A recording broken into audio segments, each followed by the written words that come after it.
शकतात. मग जरांगे जातनिहाय गणना होईपर्यंत थांबायला तयार नाही, तर ती पण एक बाजू आहे सगळं. भाजपचा खोटारडा गेले 11 वर्षापासून हा देश बघतो आहे. प्रधानमंत्री नरेंद्र मोदींनी अनेक घोषणा केल्या, पण त्याची एकही अंमलबजावणी या देशात झालेली नाही.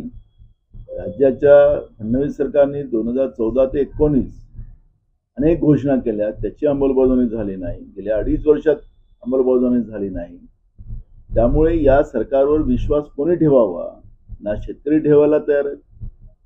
आपण पाहिलं असेल की परवा अहिल्यानगरचे नेवासा तालुक्यातील एका शेतकऱ्यांनी लाईव्ह आपली आत्महत्या शेतकऱ्यांनी केली आणि फडणवीस सरकारला त्यांनी जबाबदार पकडलं.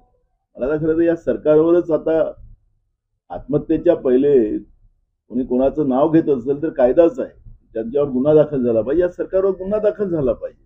आणि बेशरम सरकार आहे, त्याला गेल्याच्या कात्रीपेक्षा जाळ झालेले सरकार आहे. या सरकारला जनतेशी घेणं देणं नाही आणि म्हणून आज महाराष्ट्रामध्ये ही परिस्थिती निर्माण झाली.